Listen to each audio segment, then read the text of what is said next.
Linda Tillery, born September 2, 1948 in San Francisco, is an American singer, percussionist, producer, songwriter, and music arranger. She began her professional singing career at age 19 with the Bay Area rock band The Loading Zone.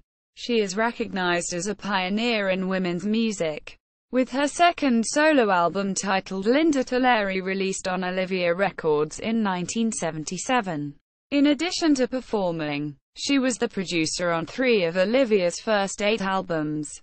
Within the women's music genre, she has collaborated with June Millington, Deidre McCalla, Barbara Higbie, Holly Near, Margie Adam, and others. Tillery has been a professional musician for her entire adult life and has had a long career as a backing, supporting vocalist for mainstream artists as diverse as Santana, Bobby McFerrin, Huey Lewis and the News and the Turtle Island String Quartet. In the early 1990s, she began exploring the roots music of African slaves and the African diaspora, forming the group The Cultural Heritage Choir, which remains active. Early life. Tillery was born in 1948 to parents who migrated from Texas to San Francisco during World War II. She was born on the block of Fell Street where the SFJAZZ Center currently stands. Her father, Horace, was a carpenter whose first job after moving to California was at the Hunters Point shipyard. Her mother, Eva L., was a seamstress and later worked at a job pressing garments in a Chinatown sweatshop. Neither of her parents were musicians, but she had 2 uncles who played cornet. Tillery says her parents were terrible singers but they loved music and had a large collection of 78 revolutions per minute records. The music she heard as a young person in her household ranged from Count Basie and Sarah Vaughan to rural and urban blues. By age 2, her favorite singer was Dinah Washington, whose recording of That's All I Want From You was particularly loved by Tillery and was the first song she memorized. Tillery claims that she learned how to read by looking at the labels from her parents' record collection. Basie was on Verve. Dinah was on Mercury. She had memorized Basie's arrangement of April in Paris by age 4. She also admired Ethel Merman's big voice, going into her parents' acoustically pleasing bathroom and trying to imitate Merman's song, There's No Business Like Show Business. Tillery is a self-taught singer, but her formal music education began at age 13 when she studied the classical bass at Lowell High School in San Francisco. She was allowed to play the drum kit and other instruments such as the bassoon in school because her teacher recognized her superior musical abilities. Also around age 13, Tillery attended a picnic in Pittsburgh, California where she saw Vi Red playing alto saxophone. Tillery says she was mesmerized by Red and that experience enlightened her to be able to play whatever instrument I chose. I wanted to sing, but not just as a centerpiece. I wanted to be a unique voice.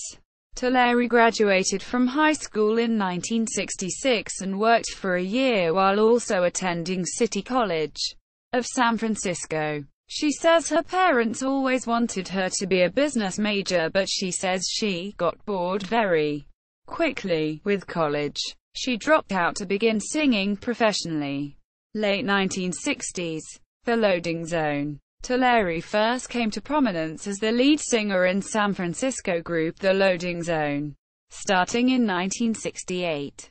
The band had just signed with RCA Records and was looking for a new lead singer, so they placed a classified ad in the San Francisco Chronicle stating, "Wanted one soul singer," which was also the title of a Johnny Taylor album that Tillery enjoyed.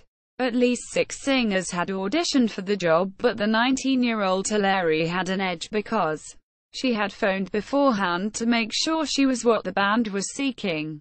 Years later, Loading Zone founder Paul Farah so described the hiring of Tillery. She said, "I'm kind of big, like Big Mama Thornton, and I play harmonica." She walked through the door in a post office uniform, with little white cat-eyed glasses. And I said, "That's our girl. She just looked right." We evolved as a dance band with a fusion of R&B and rock. And we ended up as a psychedelic soul band once we added Linda. She was singing for us by the time we opened for Cream at Winterland.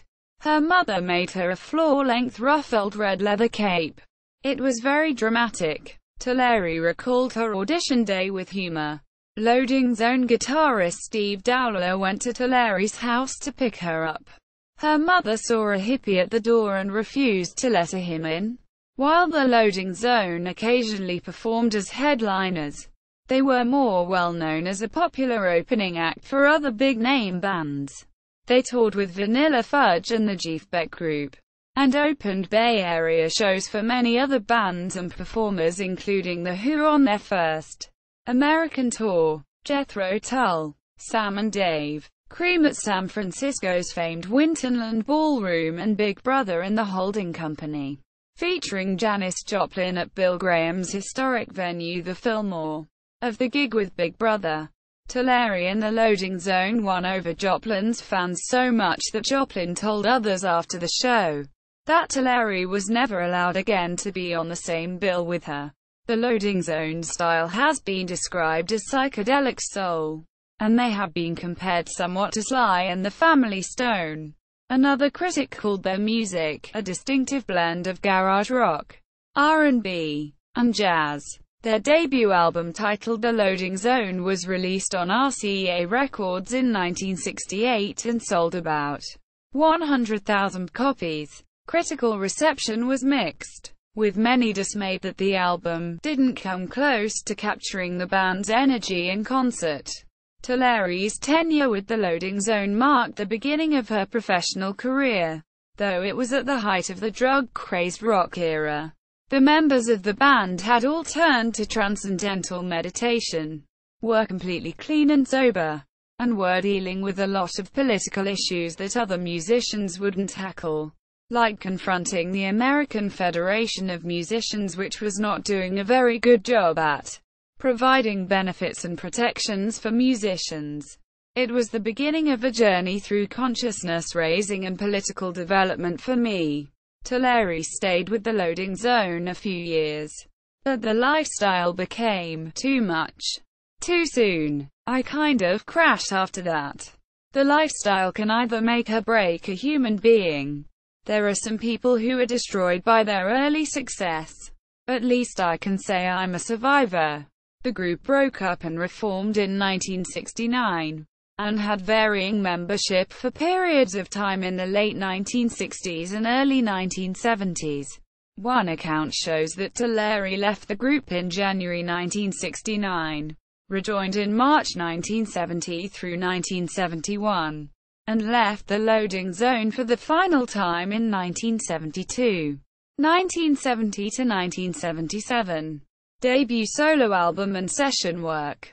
As early as 1968, Tillery was performing as a solo artist around the Bay Area under the name Sweet Linda Divine. She signed with CBS Records and released her debut album titled Sweet Linda Divine in 1970. The album was produced by Al Kooper, who also played piano, organ and horns on selected songs. Tillery provided lead vocals and played percussion on the recording, which garnered some enthusiastic reviews but did not sell well. The album earned Tillery 2 consecutive Jammies Bay Area Jazz Awards for Outstanding Female Vocalist. Through much of the 1970s, Tillery worked as a session musician, providing backing vocals and occasionally playing drums on albums by Santana, Boz Scaggs, Lenny White, Teresa Trull and others.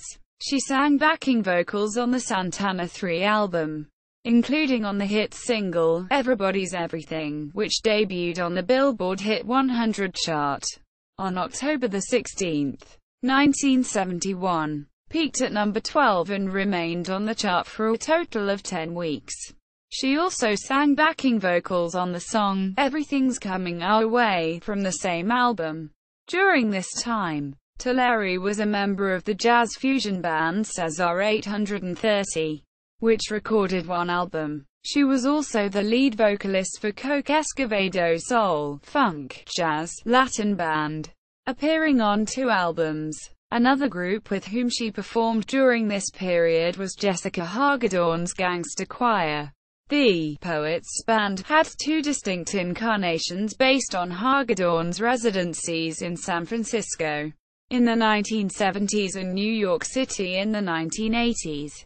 Tillery was a member of the West Coast Gangster Choir's vocal trio, the Gangsterettes, of this period in her career. Tillery said, "Then my education as a hard-working singer began. I was what I call a 9-to-5 musician, from 70 to 77. Played with a lot of bands. Did a lot of club work. Only the hours were 9 to 2 inches. 1975 to 1979. Olivia Records and women's music." Tillery was introduced to women's music in 1975 when the Bay Area band Bebe Crush submitted her name to Olivia Records to produce their album. Tillery produced, arranged, sang backing vocals and played percussion on the 1976 eponymous LP, which was the fledgling record label's 3rd release. In addition to the LP, 2 singles were released as well. Like most Olivia recordings, the album contains several songs with overt lesbian and/or feminist lyrics. But unlike other early Olivia projects, the style of the music is R&B, funk, jazz and Latin-influenced rock. Tillery joined the Olivia Collective, which became the pioneering label run by the lesbian feminist collective that made a place for female musicians, engineers, and producers. Tillery, an Olivia Collective member, and later Olivia president, Judy DeLugat recruited Sandy Stone as recording and mix engineer on the Bebe Crush recording. At the time, Stone was in the early stages of transitioning from male to female. Stone's presence as a transsexual in the Olivia Collective caused an uproar in the late 1970s within segments of the lesbian feminist community, and they threatened a boycott of Olivia products as a result.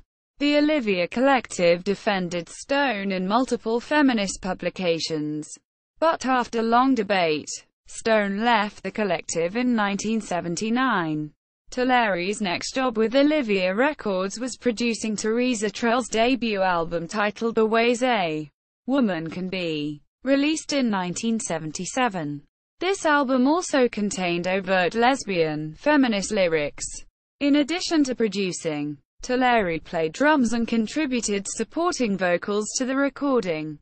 Also in 1977, Olivia released the compilation album Lesbian Concentrate in response to Anita Bryant's anti-gay crusade. Tillery contributed the song, "Don't Pray for Me," to the LP, which was composed by Mary Watkins.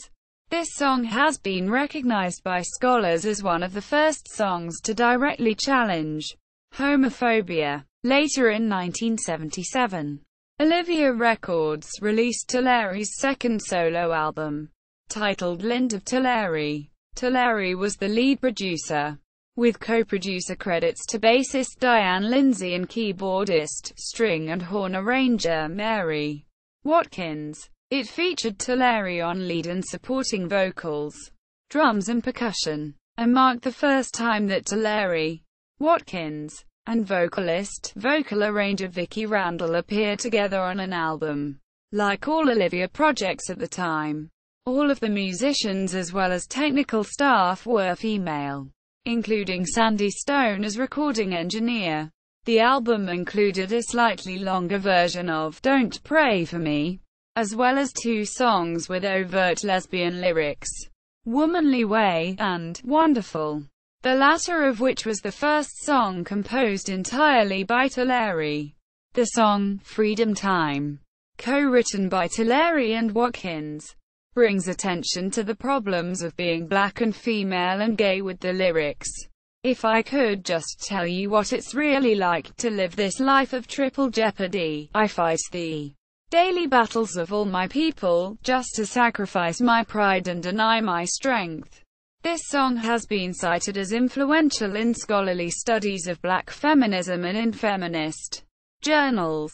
In a 1978 review in the radical feminist journal Off Our Backs, the style of the album Linda Tillery is described as characteristically jazz rock fusion with her clean, funky drumming and excellent interplay between among bass, drums, and keyboards. Combined with the music is a message of lesbian strength, struggle and pride. The album earned Tillery a BAMI, Bay Area Music Award, in fall 1978. Olivia Records produced the Varied Voices of Black Women national tour in response to an all-white lineup of an earlier Women on Wheels tour, as well as to promote Olivia artists. The Varied Voices tour played in 8 cities and featured Tillery, Mary Watkins, Gwen Avery, Vicki Randall, and poet Pat Parker, and brought poetry as well as jazz and blues to women's music audiences. It also exposed audience members to an empowering lesbian culture that was emerging across the USA. And it demonstrated that white lesbians were not the only ones creating a new women's culture. Though the concert tour was first and foremost a celebration of black lesbian feminist identity and culture, it was also an attempt to broaden the white feminist community's understanding of feminist and lesbian identity. Varied Voices was a watershed event in the history of black women and women-identified music. The film Radical Harmonies documents the history of women's music, and includes a segment on the Varied Voices tour. In the film, musician June Millington describes seeing the performances at the time. "You've never seen anything like it. They really did present this hot show. And either you really fell into the well, or some people were repelled, because it was almost too much. But that's the good news, because they were groundbreaking." Linda Tillery was the only album she released on Olivia Records, and Tillery left the collective in 1979. In an interview years later, Tillery described her Olivia experience. "I was quite happy to be in an environment where I could observe other women in the creative process and also in the administrative process, because all of my experience up to that point had been working with men. The loading zone was 9. Me and 8 white men. Every other band I was in was me and 6 men. Me and 5 men. Me and 4 men. I had never worked with any women musicians." Tillery has referred to herself as the Queen Mother to women's music, to both deflect the tendency of some to look upon her as a sex object, as well as to recall the term's honorific association in some African cultures. 1980 – early 1990s. More women's music, more session work, and club bands. Although she ended her formal relationship with Olivia in 1979, Tillery remained an important figure in the women's music scene throughout the 1980s and into the 1990s. She has performed at many women's music festivals, including the first Michigan Women's Music Festival, MitchFest, in 1976 and several subsequent years, bringing her authentic expression of African American blues and R&B to women's music festival audiences. A favorite project that she initiated at MitchFest was called A Tribute to Black Women in the Blues, which presented Tillery's respect and gratitude paid to some women who might have been otherwise ignored, and it was one of the most satisfying moments in my life. A recording was made of the 10th anniversary of MitchFest in 1985, with Tillery contributing her rendition of the Al Green hit song, Love and Happiness, to the LP. For several years at MitchFest, Tillery also led the festival gospel choir that included both professional musicians and festival attendees, which traditionally performed on Sunday mornings. After a controversy whereby some white choir members changed the gender pronouns from male to Female in song selections. The 1992 MitchFest program booklet description of the choir, led by Tillery, stated, "The repertoire will draw from spirituals and gospel standards, and the workshop will include a discussion of the cultural roots of gospel music. The music will be sung exactly as it is written. No gender substitutions of pronouns and names." Quote, during the 1980s, Tillery performed annually at NEWMR, the Northeast Women's Music Retreat, of which she said, "That was the festival where I felt most at home."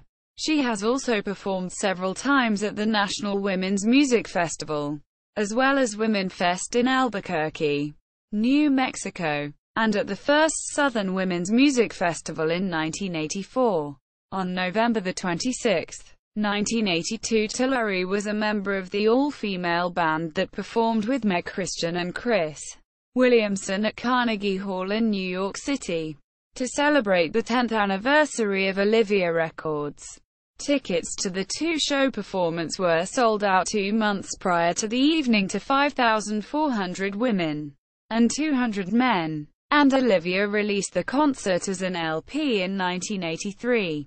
On their Second Wave subsidiary label. In 1985, Tillery released her third solo album titled Secrets on her own independent 411 Records label and distributed by Redwood Records. Tillery was the LP's co-executive producer with Ray Oviedo, but acted as primary producer on only 2 songs, I'm So Thankful and Fever, with Oviedo producing all other songs except one. The style of the recording is a blend of R&B, gospel, pop, jazz and soul, and garnered some critical success but failed to gain national recognition. The LP's Motown Y style made it hard for the Women's Music Distribution Network to categorize, and therefore market to the majority white women's music audience. Despite some positive reviews in the gay press, such as, Linda Tillery's latest album is one of the best records ever to find its way into the women's music section of a record store. Secrets garnered some radio airplay in major metropolitan areas such as San Francisco. Tillery and band toured during 1985 to support the release of Secrets. The touring band included pianist Julie Homey, who performed in both the mainstream New York jazz scene as well as the women's music circuit. Tillery's May 3, 1985 performance at Boston's Strand Theatre was especially significant because the show was opened by a then little-known Tufts University undergraduate singer named Tracy Chapman, who made her major stage debut that evening.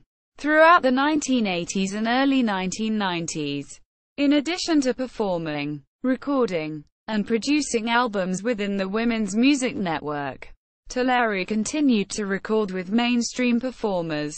During this time frame, she provided backing vocals on recordings by artists Pete Escovedo, Tiggy Clay, Bobby McFerrin, and Santana. She was a mainstay in the Bay Area music scene, considered by many to be one of the area's most revered vocalists since the 1960s. In an interview, musician country Joe McDonald was asked about his favorite Bay Area musicians, and he instantly replied that Tillery was one of the best in the business.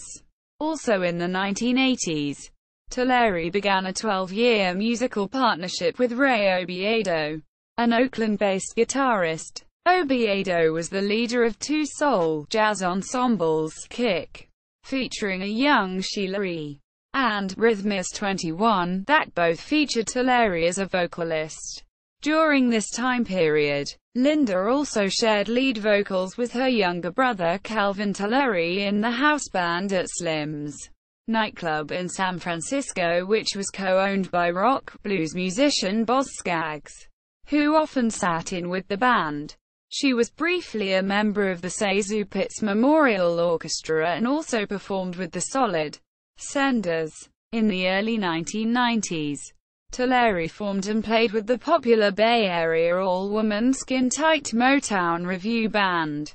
an R&B, blues, pop outfit that featured Tillery, Vicki Randle and Teresa Trull as vocalists, along with other instrumentalists recognizable to women's music audiences. Skin Tight's first performance was at the 1990 Association of Women's Music and Culture, AWMAC, conference in San Francisco, and they brought the house down. In 1993, Tillery was among the performers who celebrated Olivia's 20th anniversary weekend in San Francisco, which coincided with the city's annual Gay Pride festivities. On Friday, June 25, Tillery performed for the first time in 10 years with Mary Watkins at Zellerbach Hall. The duo performed Tillery's song, Womanly Way, and later in the set Tillery was joined by other Olivia artists Diane Davidson, Deidre McCalla, Nancy Vogel, Teresa Trull, Chris Williamson, Tret Fuhr, and Lucy Blue Tremblay. On Saturday, Tillery and Skin Tight performed at a dance called Putin on the Ritz that was jointly sponsored by Olivia and the Bay Area Career Women Organization, to celebrate BACW's 10th anniversary and Olivia's 20th anniversary. That evening, Skin Tight's membership consisted of Ellen Sealing and Jean Feineberg on horns, Joy Julks on bass, Nancy Wenstrom on electric guitar, Maria Martinez on drums, Bonnie Hayes on keyboards, subbing for regular pianist Julie Homey, with Tillery, Vicki Randle, and Teresa Trull providing the vocals. 1992 present. Cultural Heritage Choir. In 1991, while Tillery was channel surfing on her television, she came across a PBS special featuring opera singers Jessie Norman and Kathleen Battle singing spirituals. Tillery said of that moment, "It practically lifted me out of my seat. I was thinking, this is the new road. This is the new path. This is the new journey I'm going to take." After the music reduced her to tears, she declared to her cat Mimi that, "I am going to pursue this music." Around the same time, Tillery was in rehearsals for the play, Letters from a New England Negro, and the producer sent her a cassette tape containing traditional black folk songs obtained from the Library of Congress and the Smithsonian Institution. Of that recording, Tillery said, "Even though I knew some of the songs and the sound of the music was familiar, I didn't realize there was a source for this. I loved the music. I felt like I had been reborn." Her next step was to do more extensive research to gather materials to perform. She started by ordering as many recordings from the Library of Congress and the Smithsonian Institution as she could, but soon extended her research into multiple forms of Black roots music, including spirituals, work songs, field hollers, and slave songs. This was the beginning of her career as a self-taught ethnomusicologist. Tillery gathered music from small churches, cotton fields and the freedom music of her ancestors. She performed research at the Schomburg Center for Research in Black Culture in New York, and was introduced to the ethnomusicology studies of Eileen Southern and Bernice Johnson Reagan. She also wanted to talk to the musicians themselves, so she traveled to the Sea Islands of South Carolina and Georgia to find performers of traditional Gullah music. After that revelatory evening via PBS and gathering initial material, Tillery approached a friend who directed a youth choir, as well as 13 musician friends, and they put together a concert of spirituals in Oakland, California to test the response. The feedback was overwhelmingly positive, with Tillery being flooded with letters from fans saying how much the music had touched them. After that experimental concert in 1991, Tillery decided she would continue on this path and she formed the Cultural Heritage Choir in 1992. The original group consisted of 6 women, but soon settled into a 5-member voice and percussion ensemble featuring Tillery, Rhonda Benin, Eloise Burrell, Melanie DeMoore, and Emma Jean Foster Feige. who all lived within a 15-mile radius of Tillery's Oakland home. Cultural Heritage Choir, CHC. Performances often feature the musicians wearing colorful robes and hats from Nigeria, Ghana and Sierra Leone, while performing songs, chants, children's play songs, folk tales, field collars, percussion and dance. The instrumentation often consists of hand drums, tambourines, gourds, bells, and pounding sticks to keep the rhythm. The choir has a repertoire of 60 to 70 songs. The traditional arrangements of many of the songs were for one or two people with perhaps hand claps as percussion. Tillery chooses the material and has arranged about 95% of the music for the five-part choir. Tillery calls the music performed by the CHC survival music. She says, it helped African Americans endure Jim Crow, lynchings, rapes. The music carried them forward. Also, Tillery says, these songs and the consciousness of them will actually save me in the end. They don't cost any money. They're interactive. I can do them with other people. They're not violent. They don't express destruction or disrespect of anyone or anything. And that's an unbeatable combination. Tillery says that the CHC's music is 100% black. But 75% of the audience is white and 25% will be African American or other. It's a hard thing to explain. We deal with a lot of what is typically called slave music. And I suppose that there are some people who just want to forget that period of time and the events that occurred. However, I have found that the byproduct of slavery, the art that came out of that particularly dreadful time, to be absolutely stimulating and exciting. And sometimes I wonder why it is not as exciting to other African Americans. Tillery said that from the inception of the CHC, the educational aspect would be the most important part of this. A lot of people never knew, or have forgotten, the origin of some of our most important music in this country. Many of the songs we hold near and dear today are actually spirituals. It was Tillery's intention when she founded the choir that it remain all-female, although men appeared on the group's recordings. But Foster Feige left the band in 2002, and after many substitute singers performed with the group, Tillery said she was looking for a particular kind of voice, a particular kind of singer and someone who had a background in traditional music. She found that voice in 2003 in Lamont Van Hook, the group's first male performer, who brought an Al Green-like falsetto to the group's vocal arsenal. Van Hook had toured for several years as a background singer for Rod Stewart. Tillery had decided by that time that the gender issue was no longer as important as it once was. What I really wanted was really good singers and good musicians, and folks we could get along with. The second male performer was added in 2005 when Simon Montserrat joined the group, bringing his vast knowledge of Afro-Caribbean rhythms. The group has also added more contemporary music to their repertoire and has become less myopic. Other men have been members of the choir since 2005, including Brian Dyer. But the core original members of Tillery, Benin and Burrell, have remained in the lineup consistently over the years.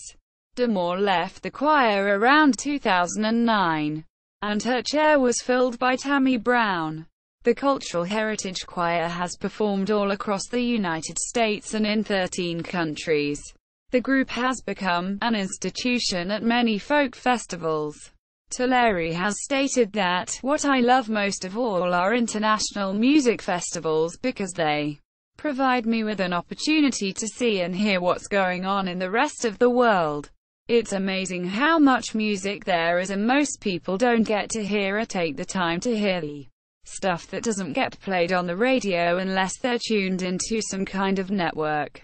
As of 2009, Linda Tillery and the Cultural Heritage Choir have released 6 albums, including 2 children's albums. All were produced or co-produced by Tillery. and she provided the majority of the song arrangements. Their debut CD Good Time, A Good Time was self-published in 1995, with Carlos Santana describing the recording as a truly landmark project with historical value. The choir's second recording was Front Porch Music, released in 1997 on the Earthbeat label. Their next release on the same label was a 2001 live recording titled Say Yo Business that included guest appearances by Wilson Pickett, Laura Love, Richie Havens, Odetta, Kelly Jo Phelps, Eric Bibb and Kitka. In 2009, the choir returned to self-publishing with the release of Still We Sing, Still We Rise. The group issued 2 children's albums on the Music for Little People label. 1997 saw the release of Shaken, A Tail Feather with Taj Mahal and Eric Bibb, which was nominated for a 1998 Grammy Award for Best Musical Album for Children.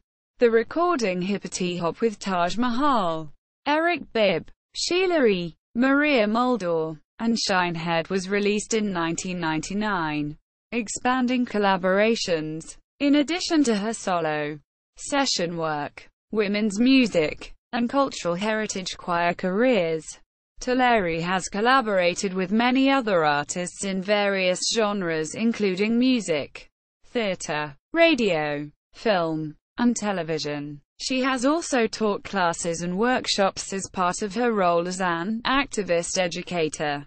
In 1987, Tillery performed with Danny Glover in the live National Public Radio production of the musical Jukebox. Tillery was a founding member of Bobby McFerrin's 10-person ensemble Voicestra, including performing on the soundtrack of Common Threads, Stories from the Quilt, 1989. During her 7-year stint with Voicestra, she appeared on many television shows including The Arsenio Hall Show, Johnny Carson's The Tonight Show, CBS This Morning, The Today Show, and Entertainment Tonight, as well as concerts with the Boston Pops, and at the Black Filmmakers Hall of Fame, and the Tokyo Music Festival. Of Tillery's contributions to Voicestra, McFerrin said in 2015, "If I was the heart of Voicestra, Linda was the soul." Tillery formerly studied voice with McFerrin for several years, learning about vocal layering and dynamics. Tillery has appeared in music videos for Bobby McFerrin's The Garden, 1990, and Big Bear Earth projects for The Circle Be Unbroken, 1990. She was also in a Burger King television commercial in 1990. In 1992, she recorded the soundtrack for the play Letters from a New England Negro, written by poet, novelist Shirley Ann Williams. Tillery performed on the soundtracks of several films by director Marlon Riggs. Color Adjustment, 1992. Fear of Disclosure, 1992. Black Is, Black Ain't, 1994. And No Regrets, 1993. She also appeared in VH1 specials with Bobby McFerrin and the Kenny Loggins Band. Tillery was hired in 1992 as a special consultant to Redwood Records' New Spirituals project, which each year commissioned a female composer to create a new spiritual. Tillery sang with the project every year in concerts held over the Thanksgiving weekend in Oakland, California. Some of the commissioned works were later performed by other choirs across the country, including the Boys Choir of Harlem and Muse, the Cincinnati Women's Choir. She created and performed the music for the dance Invisible Wings, with choreographer Joanna Haygood. The dance was commissioned by Jacob's Pillow in 1998 and was the result of 3 years of research and collaboration between Haygood, Tillery as musical director, and storyteller Diane Furlat. It tells the story of Jacob's Pillow as a stop on the Underground Railroad, and was revived in August 2007 for the finale of Jacob's Pillow Festival's 75th anniversary season. The 2007 performance included Tillery and members of the Cultural Heritage Choir, and portions of the dance were included on a DVD about the festival titled Never Standing Still, Dancing at Jacob's Pillow. 2012. Tillery and Haygood with the Zacco Dance Theatre teamed up again on October 19, 2008 for a one-time performance of It Takes Two to Tango at Miraflores Winery in Pleasant Valley, California. The performance celebrated the history of the tango and its blending of African rhythms with Argentine milonga music, influenced by the intermixing of African, Spanish, Italian, British, Polish, Russian, and native Argentinian cultures in Buenos Aires. Linda Tillery and the Cultural Heritage Choir were the artists in residence at the Cache Valley Arts Festival, Utah. In 2004, Tillery was the featured vocalist at a March 13, 2005 concert in Sacramento, California to celebrate the 100th anniversary of the birth of composer Harold Arlen. She was accompanied by the 71-piece Sacramento Philharmonic Orchestra on two seldom-sung Arlen songs, A Sleepin' Bee and I Had Myself a True Love. In May 2005, Tillery and the Cultural Heritage Choir collaborated with Deborah Vaughan, founder and artistic director of Dimensions Dance Theatre, to create a performance called Spirits, Uplifted Eye, which celebrates the positive aspects of Oakland, California. The city gets such a bad rap. Not enough is focused on what is positive in Oakland, said Vaughan about the work. In 2011, Tillery acted as musical director for a Bay Area production of August Wilson's play Seven Guitars. Also in 2011, multi-instrumentalist musician Barbara Higbie was the first artist in residence at the prominent Bay Area music venue Yoshi's, and she invited her friends Huey Lewis and Linda Tillery to see what would happen if the three musicians from disparate backgrounds performed together.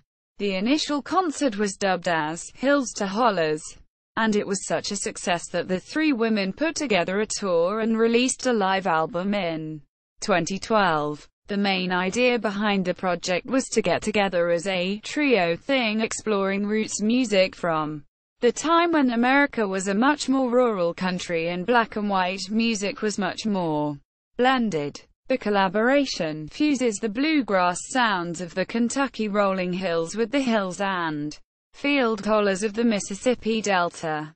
In July 2017, Tillery will reconnect with Mary Watkins, Vicki Randall, Diane Lindsay and other musicians in a Womanly Way reunion band performance at the National Women's Music Festival. The reunion band will be touring to celebrate the 40th anniversary of Tillery's Olivia Records album, that featured the song Womanly Way.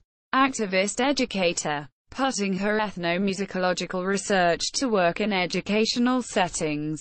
Tillery was a visiting scholar and taught classes at Stanford University in 2009, as well as at Williams College. In 2011, Tillery was a research assistant at Indiana University Bloomington, as well as a member of the National Advisory Board for the Archives of African American Music and Culture in the Department of Folklore and Ethnomusicology at U. She and fellow musician Teresa Trull were guest lecturers at a San Francisco State University class on women's music taught by Angela Davis.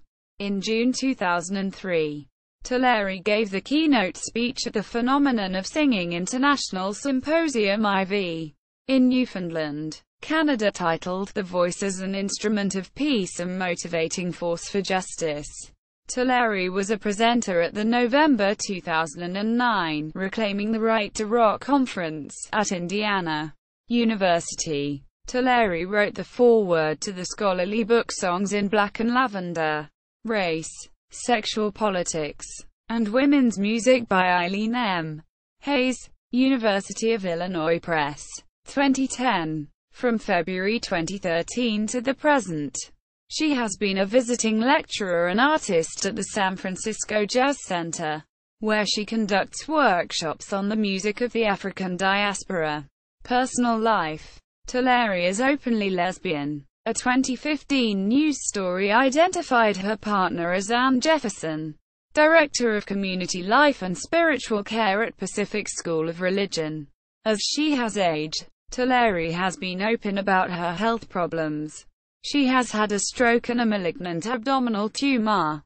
She has had both knees replaced, for which a benefit concert was held in June 2012 at Barclays, the freight and salvage venue, to help with her medical expenses, which featured artists Tuck and Patty, the Wayne Wallace Quintet, Faye Carroll, and the Ray Oviedo Group.